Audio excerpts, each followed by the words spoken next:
อ้าวพี่น้องเอ้ยน้องตุ๊กเพิ่นจะล้างถ้วยล้างบ่วงพี่น้องเอ้ยล้างถ้วยเอ้ยคักหลายเพิ่นตอนแดงเมื่อวานนี้พาน้องเพิ่นไปตลาดเมื่อวานนี้พี่น้องเอ้ยเนาะเห็น FC เพิ่นคอมเมนต์มาว่าถ้าว่าผู้ใหญ่บ่บอกให้พาไปก็บ่ให้พาไปว่าซั่น จักสิว่าได้ไรว่าซั่นก็ได้พี่น้องเนาะคนคอมเมนต์มาก็คือว่าซั่นเพิ่นชวนบ่แซนไปเนาะก็เลยพาไปพี่น้องเนาะถ้าน้องเพิ่นอยากไปซื้อของอยู่ตลาดที่นะก็เลยพาเพิ่นไปมีรถไปเนาะเพิ่นว่าถ้าว่าผู้ใหญ่บ่บอกให้ไปสินะแต่บ่ให้พาไปบ่แซนก็เลยว่าเอ้าบ่แซนพาไปก็ผิดบ่เนาะบาดนี้วะ เพิ่นว่าเพิ่นอยู่เฮือนอยู่ชานกับบางเทื่อหลายคู่หลายคนมายันบ่เห็นน้องเพิ่นว่าซั่นนะเฮ็ดงานว่าซั่นพาไปยันหลายคู่หลายคนมายันบ่เห็นน้องเพิ่นหั่นนะแต่ความหมายก็คือว่าแสนบ่ได้ชวนเพิ่นไปเพิ่นให้พาไปเมื่อวานนี่เนาะก็ได้พาน้องเพิ่นไปพี่น้องเอ้ยเรียกว่าเพิ่นย้านว่าผู้ใดมาแล้วก็ย้านบ่เห็นสินะ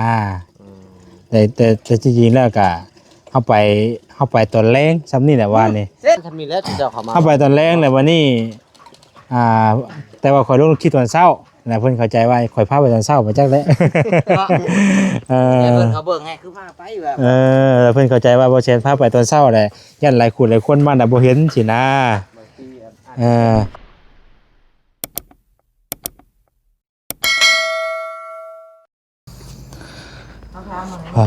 โธ่พี่น้องเอ้ยสังกะสมกะสีบ่แอนเจ้าบ่สั่งสังกะสีมานี่สบายดีคอยสั่งมาโอ้มื้อใดเพิ่นสิมาเฮ็ดบัดนี้เห็นทางทีมงานสร้างบ่มื้ออื่นสร้างไรนี่ทางแก้วคือเห็นแล้วเขาห้องหมอทางแก้วตัวนี้ข่อยก็บ่เห็นเด้อเห็นแต่ FC เว้านะเพราะว่าเห็นในช่องของน้องสายดานะคนละก็คือสิดีเนาะเห็นเพิ่นว่าค่าเจ้าน้ำบาดาลนะมื้อก็เลยบ่ได้มาก็เอาเป็นมื้ออื่นอาจจะเป็นไข่อย่างเล็กน้อยแล้วเนาะทีแรกๆแล้วว่าแม่นบ่ได้บ่แม่นบ่แซ่กันยังเพราะว่าก็บ่ได้กดเข้าไปเบิ่งนะเห็นแต่หัวข้อซื่อเลื่อนไปในเฟซอะไรมาใน YouTube ก็ได้เห็นถ้าว่ามากก็แค่มื้อนึง2มื้อก็แล้วอยู่ไว้เนาะสางแก้วมันแล้วรถพี่น้องเอ้ยตัวนี้แล้วก็สิก้ออยู่ใช่นี่ก็อันระหว่างหน้าของน้ำน้องอยู่กินหั่นอะไรน้องเตได้ยังน่ะได้เพาะปาโธ่กินเก่งให้พ่อก่อนได้อย่างสิเมื่อมื้อนี้บ่ได้เมื่อง่ายได้มื้อนี้ตึ้งโอ้สบายดีโอ้ย100,000ได้นี่100,000บ่นี่น่ะพี่พ่อนางบ่เนาะพี่พ่อนางพี่น้องเอ้ยมาพดพักพดหญ้าก่อนมื้อนี้โอ้น้องตุ๊กเฮ็ดหยังบาดนี่โอ้โธ่เรียกบ้านเรียกเฮือนพี่น้องเอ้ยเนาะพากันเก็บกันเมียนอึกระทึกดึกน้องบัดนี้ตอนแรกมาฮะเลยเพิ่นมาหาในบ้านบ่จัก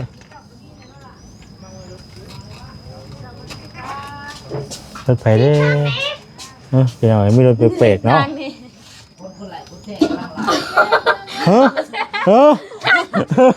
เอาแล้วน้องตุ๊กกดเชื่อเลยกินนี่ไปเชื่อเห็นรถนั่นนะพี่น้องเอ้ยเชื่อน้ำรถเพิ่นมาพี่น้องอ้าวพี่น้องเอ้ยน้องตุ๊กเพิ่นจะล้างถ้วยล้างบ่วงพี่น้องเอ้ยคักหลายเพิ่นตอนแดงปลาก็ใหญ่เบิดแหละเนาะดีกระแทะน่ะสบายดีพี่น้องเอ้ยมาเบิ่งน้องปลาบ่เบิ่งน้องปลาใหญ่ไว้เนาะปลาเนาะซ้ำท่ออันนี้ได้ต่อพี่น้องเอ้ย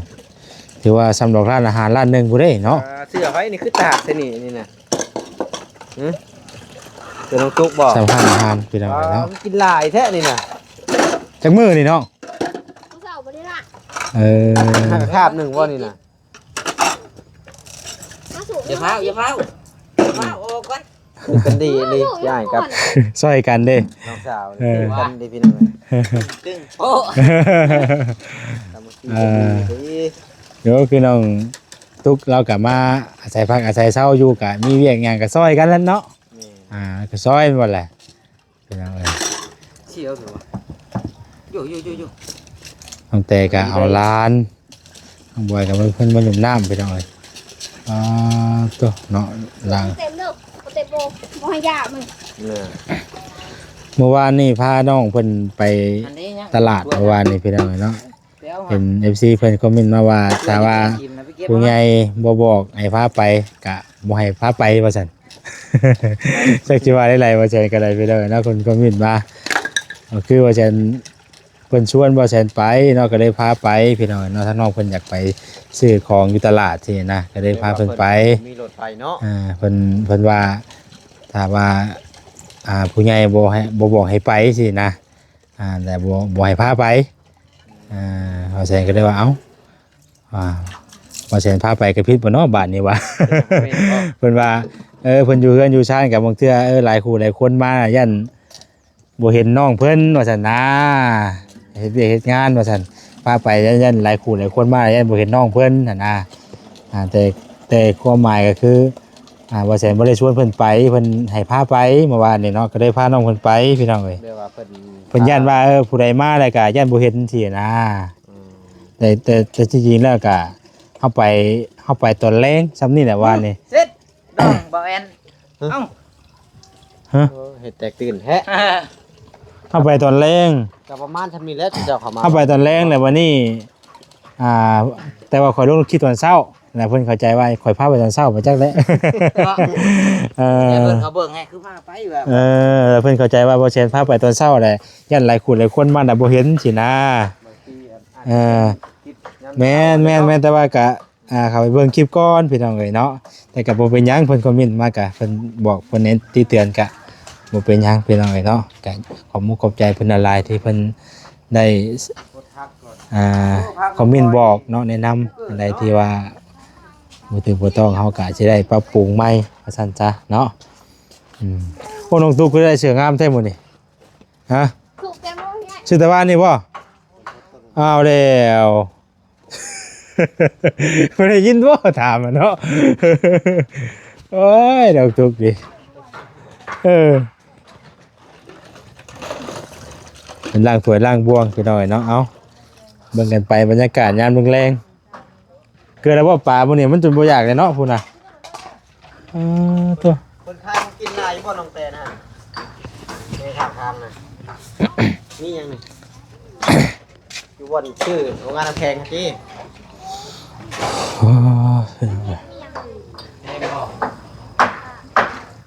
หลายเติบก็ให้ของ เขาถ่าย แต่ก็เอาลานพี่น้อยเมื่อเช้านี่เป็นหยังก็คือเห็นใส่เบ็ด เมื่อยเป็นเมื่อยเมื่อวานนี้ เป็นเมื่อยอากาศมันร้อนเนาะไปมาตลาดแล้วเป็นเมื่อย ให้มาใส่ให้ ใส่อยู่สุขศาลา แล้วก็มาเฮือนน้ำเกลือป่ะแต่ถ้าน้ำเกลือละลาบ่ได้มียามีอย่างนะป่ะ หยา แต่ทำเมื่อยตอนเลยก็เลยเข่าเนาะแล้วน้องเตเพิ่นก็เอาร้านท่าไปแล้วน้องตู้เพิ่นก็ไปหานั่งทัวนั่งบ่วงน้องบอยเพิ่นก็เอาต้นไม้ต้นตอกอย่างเนี้ยช่วงบรรยากาศแรงๆวันน่ะมันก็พอเฮ็ดเนาะมันบ่ฮ้อนปานใดเด้พี่น้องเอ้ยก็พอเฮ็ดอยู่นี่ต้นมะม่วงเพิ่นจังไดก็อีกบ่โดนเนาะอีกประมาณจักปี2ปีก็ได้กินหมากหรือว่าปีนึงก็เริ่มแล้วให้เพิ่นพากันล้างถ้วยล้างชามแล้วซะก่อนพี่น้องเอ้ยยังว่ากันเนาะอันนี้ก็จะเป็นเดินเทือนเดินซานเสาเทืองตั้งปัดกวดเมียนคากิรอเนาะแบบหญ้าเช่นนึงก็บ่ให้มีนะเราเฮ็ดน่ะเนาะเกี่ยงคากะลีปัดกวดสะอาดสะอ้างพี่น้องเอ้ยเนาะโอ้โธ่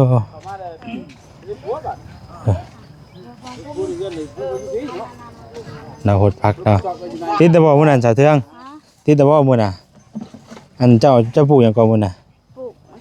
ต้นน้อยนา โอ้หมักอันนี้หมักศิลาบ่หมักลำไยมันเหี่ยวเนาะมันแดดใหม่พี่น้องเอ้ย ก็มะเขือพวก ใส่ เดินหา ให้เด้อ โอ้เจ้ากล้วยข้าวกะหรี่เนาะแบบเวลานั่งกับแบบอยากปูถาดก็ได้นะพี่น้องเนาะมันเกี่ยงกัน มันเกี่ยงกันเลย มันเกี่ยงเลยคักเท่ายังชาโรทีมันเป็นยังไงขี่บ่ได้บ่นี่ขี่บ่ได้ตีนแตกไปแล้วเนาะโซขาดเป็นได้น้ำออกแห้งบ่ชุบเบิ่งไปเบิ่งก่อนให้เพิ่นกวดอยู่นี่ก่อนพี่น้องเอ้ยแล้วปลูกอย่างไรแล้วนี่เนาะอ๋อโตนี่เบี้ยมาแข้งมาเขือหมากอันนั้นก็มีหมากเล่นปลูกใหม่ยังปลูกยังนี่ต้นยังนี่น่ะ บอกเพิ่นแม่ลูกตัวหยัง ฮะต้นยังนี่กินได้บ่นี่กินได้บ่ฮะกินได้บ่ บ่ได้ กินบ่ได้คือปลูกจ้ะ หน่อยมันเกิด มันเกิดเองบ่ ใหญ่แล้ว อันนี้ก็ลูกชายสาวเทืองพี่น้องเนาะผู้ใหญ่ตกแรงมาเพิ่นก็เฮ็ดเวียกเฮ็ดงานเนาะหรือว่าต้นไม้ต้นตอกเนี่ยคนปลูกของพังอยู่เฮือนอยู่ซ่านนี่แหละพี่น้องเอ้ยบ่ได้ไปรับจ้างบ่เจ้าชื่อหยังก่อนครับ ลิง ฮะ ลิง ลิงชื่อลิงเดี๋ยวเพิ่นกำลังมาแต่ฝั่งไทยเมื่อกี้เนี่ยเจ้าบ่ไปเฮ็ดงานยังอยู่พุ่น ลูกยา ฮะปลูกยาอันยาสูบเฮานี่บ่เวียยาสูบบ่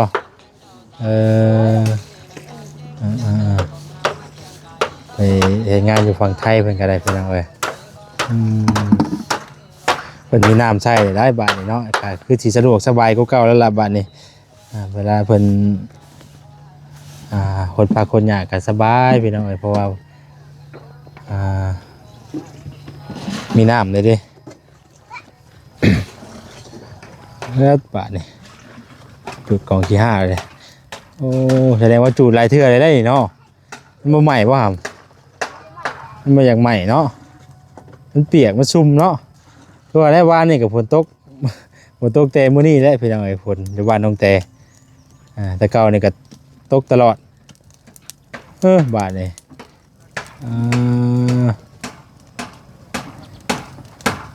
จุดมันแปลนอันนี้เลื่อนไฟชัดตัวนี้เดินอีกเจ้าหนึ่งอีกบ่ บ่เดิน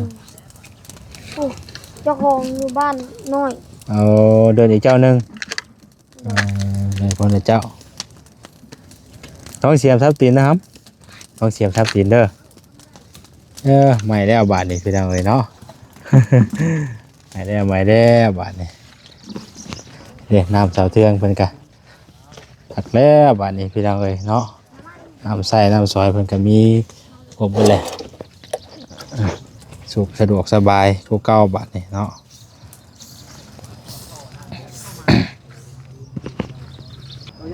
สร้างเพิ่นก็ยังบ่ทันได้เมื่อพี่น้องเนาะยังอยู่เทิงผู้เทิงหลังคาผู้พี่น้องเอ้ย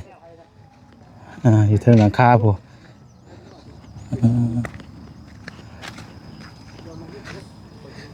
ช่วงบรรยากาศยามแรงๆกับพอเฮ็ดเนาะเวียกกันได้มันบ่ฮ้อนอากาศเย็นๆพี่น้องเอ้ยน้องโอกับผู้อยู่เทิงหลังคาผู้เนาะไว้ก็ได้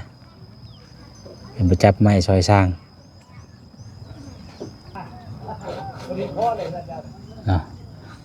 น้องโอเป็นกับที่เทิงแล้วอันนั้นจะมาจับต่อซอยสร้างช่วงบรรยากาศยามแรงและเดี๋ยวมือใหม่ยังสิได้พากันช่วยดินต่ออีกพี่น้องเนาะจัดแจงไว้จังว่าจังเบิ่งนำกันอีกตัวนึงพี่น้องเอ้ย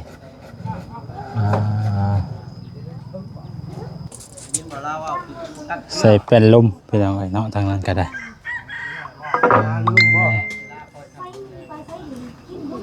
งามหลายเนาะใส่เป็นลมหอบมาแล้วเนาะบาดนี่คักๆพี่น้องเอ้ยไม่เป็นอันนี้ก็เป็นไม่เป็นปลูกพืชเอาเพิ่นก็ครบไว้เป็นที่เรียบร้อยแล้วพี่น้องเอ้ยเป็นสูงดีพี่น้องเอ้ยเนาะ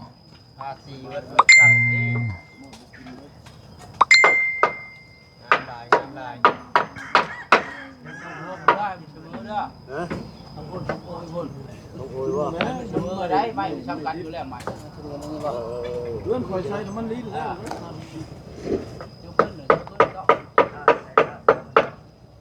สูงบ่น้องโอสูงอยู่บ่บ่สูงต่ำ ตั้ง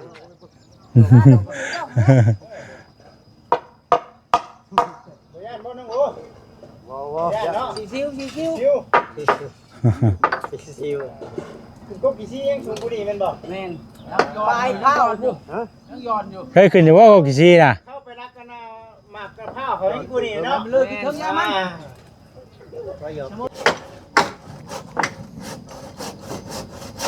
การใส่แฟนลมแล้วเริ่มเข้าที่เข้าทางเนาะเป็นหูเป็นห้อยแล้วเฮือนก็ได้แล้วครับแล้ว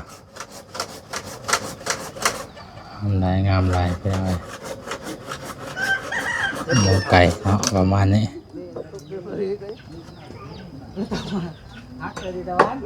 ปลาเดือดเต็มเลยเฮ้ย หืม ไปเด้อมือเด้อมือก่อน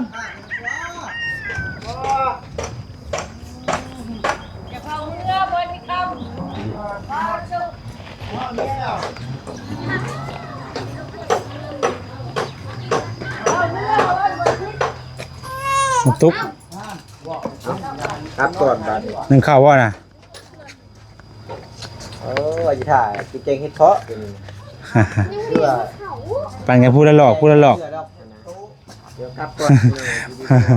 พูดละหลอกช่องหลอกก็อิ่มแล้วพอได้กินใหม่ปีเด้ ยังไม่เลยข่อยซื้อไว้ คนดำเขามีหมักบวบได้นี่หมักบวบมันขึ้นนั่นนะเมื่อไรว่าเจ้าอะ ถึงฮอดบ้านข่อย30กิโล โอ้ยขอแห้งอยู่ไกลกูเจ้าอีก แต่ยังเห็นว่าเนาะ เอ้ยบ่เอ็นนี่บ่าวสิเมื่อนี่กินฮอดบอสอยู่ อ๋อสบายดีได้ยังอันนี้ ทุกยังอันนี้ ตุกเปา เอาไม้ข่อยป่ะ ไม้ข่อยยัง อันนี้ของเขียวไฟนะ กระตุกหน้า ทุกสไลด์บ่ ว่าหรอกน้ำกิน เอากระตุ้นมาหาน้ำกินซื้อ อันนี้ได้ เออ สิเอาไปใช้น้ำมันบ่นี่ บ่สิ ถือมาอ้างข่อยชื่อ บ้า ข้างหน้าบอกครับว่าหน้ามันหอมเลย นี่นะ หน้ามันนี่หอมเลยเป็นน้ำข้าง น้ำข้าง คนละ2,000 ถ้า2,000ดูได้ แม่ว่าแซ่มันกินน้ำขวดละ2,000 อ๋อข่อยกินซื้อกินมื้อเดียวแล้วก็ให้ขวดไว้จังว่าจักสิหามื้ออีกเทื่อนึงอีกได้ เฮ็ดเพื่อให้เพิ่นเห็นว่าดูดี กระโบแมนกระโบได้แบบนั้นได้ล่ะ ใส่ลงไป เจ้าว่าไปทานไม่ได้กระโบไปเริ่มเลยแล้วกระโบไปซื้อเอาไว้นี่เดี๋ยวไว้ให้น้ำต่ออีก ไว้น้องทุกทางเนาะ ผู้ใดจะไปมีเงินซื้อกินคือน้ำขวดละเท่า3,000 จำชื่อข้าวเป็นจ่า โอ้โหดโลกเอาแต่ขวดมาให้กินแต่กระเพาะแหละขวดเขาเจ้าถิ่มไม่ใช่หรอกเอาเนาะลองตุกเนาะทุกเลือดเฮ็ดเช้าขึ้นมาอยู่พี่เนาะตัวบ่สร้างเฮ็ดเช้าบ่ได้ไปตัวน้ำมา โอ้ก็ดีแล้วเราใครกลัวแบบเชิญประชาอยู่ได้ สั่นมี20,000เว้น100,000สั่น แม่ เฮ็ดเพราะ ชื่อเฮ็ดพอป่ะ ก็ปวดสมองย้อนเฮ็ดเพราะ อ๋อเลย ปวดสมองย้อนเฮ็ดพอแล้ว มันแพงโพดป่ะมันแพงโพดไม่น้อยเขากับ เฮ็ดอยู่ เขามาแกงเขากับผ้าเครื่องนึงแล้วก็ปันกันกินเพื่อเนาะเล็กน้อยสดผู้ทรงเสื้อของเทื่อ เขาเป็นยา แมนพอได้ล่อเขาลง เป็นเอาเข้าว่าบัด ค่อยเล่ โอ้ เริ่ม แจ้งก่อนครับเนาะ ฮะ แจ้งเนาะ เอาอีกแล้ว ชื่อเท่าไหร่นี่บ่แซน ฮะ ชื่อเท่าไหร่นี่ บ่แพงดอกฮะ เราสิมาป้าแล้ว อ๋ เจ้า อมาป้าไข่บ่อย ขี่รถมาน้ำมันชิดเลยรถชิดสิมาป้าแล้วบ่ได้เลยว่าดอกละติดถ่ายซื้อแบบเล่นกันขนาดเนาะกดดันนั้น มือสองมือสองเมื่อวานมือสองเนาะเขาหยอกเย้าเชื่อ โทรศัพท์นี่ได้ โทรศัพท์นี่ 22 มาเบิ่งน้อง ไอ้บ่แม่น22 ข้าวน้องตุ๊กนี่เขาเคยเบิ่งอยู่บ่ 20,000เอส22,000 โทรศัพท์เจ้าไหน นี่22,000 โทรศัพท์แจ้งกว้างค่อย กับผู้ใหญ่เพิ่นซื้อให้ดอก เอา ก็ซื้อเองก็บ่กล้าซื้อดอก ได้แจ้งว่านี่เนาะ บ่ได้แจ้งว่านี่ดอกเอาก็เป็นเครื่อง เอาดีใจ เครื่องทายเฮาได้ว่าวัดแม่นล่ะ แม่แม่ ก็ถือว่าเพิ่นลงลงทุนให้นะก็ถือว่าใช้งานบ่สิได้ถ่ายทุกมื้อภาพที่ว่าเพิ่นเห็นน่ะคือเจอจากโทรศัพท์ตัวนี้เลย แม่และเครื่องมือทำมา อ่า เอาแพงแน่เนาะ โดย สนับสนุน ผู้ใหญ่เพิ่นสนับสนุนบ่ได้ซื้อเองเพิ่นว่าซื้อเองก็คือว่าแหละก็สิได้อยู่ประมาณ 3-4 ล้านนี่ก็ได้อยู่สิได้อยู่ตัวนี้ น้องค่อยนี่มื้อหนึงนั่นน่ะ มื้อหนึงบ่จ้ะ แม่ถ้ามันก็มืดแล้วนะ คือกัน แม่บ่ครับคืนนี้ค่อยกันเนาะ แต่โดนแล้วนี่นะนี่นะ ตามจริงเด้อ โดนเติบห่างยังบ่แม่นหน่วยนั่นได้ปิหน่วยตัวนี้ตัวที่ว่าแบบบุกเบิกว่านำกันในดีดอกะนี่กับผู้ใหญ่เพิ่นซื้อให้คือกันนี่กะบ่สนับสนุนนะเวลากะแต่ช่วงนี้ ว่าแค่ หลายปีที่ผ่านมาฮะ เป็นเรื่องคือสิมือป้ากันไว้ถ้าไม่ทำเลย ฮะ พูดอยู่ทำกันค่ำนิดหน่อยก่อนนอนน้องคุณเนาะ มีแนวจักเลยเหรอ อ๋ออยู่ทำกันเป็นหมู่นี่แหละว่าค่ำยาก ข่อยขี่รถมาเพิ่นในมื้อนี้น่ะบ่ได้ขี่รถมาเองใด เพิ่นพาเมื่อกับเมื่อ แม่น โอ้เอาๆซั่นน่ะเพิ่นอยู่ทำกันจนค่ำเนาะเอา วันมื้อเราเจ้าของเด้ ไฟเด้อซั่นน่ะ ไปข่อยกลับป้าก่อนได้บ่กลับดีได้บัดนี้น่ะ ครับ น้องแต้กลับแล้วเด้อ บายบายบายบายบายโยม บายบาย บายบายโยมไล่มือนั่น เพราะว่านี่ขี่รถน้ำเย็นจะจ้อยเพิ่น รับ เอ้ยรับเพิ่นทักไปหยังแล้วมันเย็นเนาะไปครับก่อนเด้อบายเด้อมื้อหน้าสิมาเด็ดน้ำไม้ก่อนกลับก่อน